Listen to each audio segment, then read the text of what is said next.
It was about this plane crash in Colombia. It was a small plane, and it crashed in the Amazon. And it had 3 adults and 4 children on. And all the adults died. The kids survived. The kids, they couldn't find the kids. They couldn't find the bodies of the kids. They're like, why are the bodies here? The suitcases were like pulled out of the plane and open. The kids were like 13, I don't know, 9 and 8, and then a baby that was 11 months old. And they went searching in the jungle. The military went to try to find them, couldn't find them because they don't know how to transfer to the fucking jungle. After like hella day, like 20 days, they finally like started asking the indigenous people to help. Indigenous people who knew the fucking jungle. They went into it. Ask them first. Exactly, but and at that point they were like, they're probably dead, but we want to at least go find the bodies, right? Because it's children, you know. Yeah, right. So they go look. They're not having a lot of luck. The military basically gives up on day 34, and then the indigenous people keep going for another couple days, and they decide.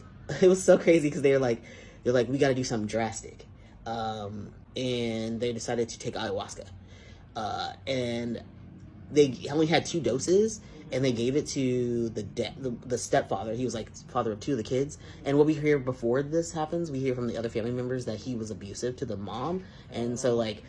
There's some more like sus about why he's so involved. Yeah, he probably felt guilty, you know. But like they gave him the ayahuasca and it didn't work on him, and they're like, that's weird. Why didn't it work? Like for the father, and then I think connection there. And they like told him to go away. See, it was really interesting. They told him to leave, and then they gave it to the shaman who came with them, and he was able. He like saw the vision. He was like, we're gonna find the kids tomorrow. We're gonna go northwest. We're gonna find them by 3:00. They found them at like 2:30. Okay, so anyway, they go walking. They literally said, this is the last effort. Like, if we can't find them today, we're done. It was day 40. Oh, shit. They go, they walk 2 miles, they find the kids. Wow. They show the video of the kids, they blur out their faces. It is shocking. It is like, how the fuck did they survive? They were skeletons. They were like the boy. They didn't know what to eat. No, they did. They did. The 13-year-old did. So the kids were like, apparently they were glad they found him because they were like that. The boy was probably like 2 days away from death. He was like very, very ill. But they all look like very close to death. The baby, this 11-month-old baby, skeleton. Just like they were all 40 days, right? Yeah. So, and then apparently they talked to the girl, like, this is like a reenactment or whatever, and what she told the investigators, and she was like, I don't know how long I was knocked out, but I woke up like sometime after the crash. I heard my mom moaning, and then after a while she stopped moaning, so she died. And then she was like, I went to go get my sister because my sister was like, the mom had covered the baby during the crash, so the baby was okay. So she had to pull the baby from under her mom. Oh my God. Isn't that fucking tragic? Yeah. Then she got the kids out of the plane, like went through the, basically like got some supplies. And then she was like, the girl was like, I knew that we needed to leave because we needed food. Like we needed to survive. So they went into the jungle, and they walked for a little bit, and she was like, I had learned from my mom what fruits were okay to eat in the jungle. Oh. So she remembered, and so like when they went looking for them, they found like a half-eaten or mostly eaten maracuya, and like so they were eating, but not enough, but they were eating. Right. And then the girl. Enough so they didn't like dehydrate. Yeah, at least, right? And they were, the Amazon's water. At least it's not the freshest water, but it's water. The girl said she knew that they needed to like eat food, so she made a makeshift fishing rod and caught some fish. And she was like, and we just ate them raw. And she was like, it was disgusting. But she was like, that's what they had to eat. And she was like, I just tried my best to like make sure. And she was like, I knew that the baby needed to eat more than us, so I tried to get the baby more food. And she was like, I tried to keep the kids warm and safe and like have them sleep at night. And she was like, but at night I didn't really sleep because I was like kind of on vigilant. She said that they could hear because they were making like announcements, like yelling for them and sounds. And she was like, we could hear them, and we were trying to walk to them, but then they would stop, and so they couldn't figure out where to go, where to walk. And then the brother got really, really sick, and she was just like trying to just take care of him, and like the indigenous people found them like on that day. I was crying. I was like, oh my god, this is too much.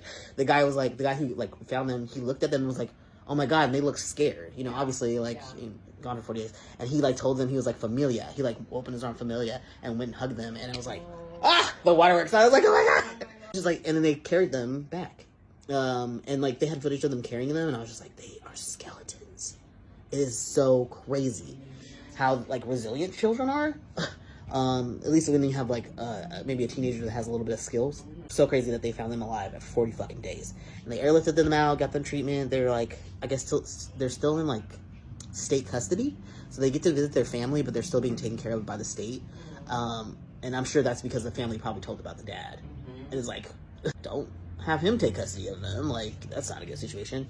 You know, there's nothing else about it. I'm hoping that, if anything, maybe they will get special treatment. Hopefully they'll get to go to good schools. Hopefully they'll, you know, sponsor them or something. I don't know. This was recent. This was like 2024 or something like that. Like, like very recent. Into 2023. Yeah, something like that. So, like, very, very recent. I was like, god damn, that is a crazy story of survival. They survived a tiny, you know, those tiny planes, survived a plane crash, and the plane went straight down. So the kids were in the back. Luckily. Yeah, survived a plane crash and then survived the jungle for 40 fucking days. They would have been found sooner if they would have stayed to the wreckage. But, you know, the sister was like, we need food. So, you know, they had to. You don't want to stay next to your parents' like dead body. That's a little triggering. Yeah. Predators could come. Yeah. But luckily the bodies were fine. Like, they were just decomposing in the plane because the doors were kind of closed, basically. Because the kids closed the door. You know, like, they got in, they got the suitcases out and stuff. Like, yeah, they kept finding stuff. They kept finding, like, baby bottles. They kept finding diapers because they were changing the fucking 13-year-old was changing the baby diapers. Like, she was taking care of him. I was like, that's wild. And one of the dudes said that the brother, the youngest, you know, the one that was sick, he didn't say anything for a long time, but when he finally said something, he was like, my mom died in the plane. That was the first thing he said. I was like, these kids are fucked up. Yeah. I'm like, I was like, I really hope they have therapy. Yeah. And I was like, well, that was a documentary.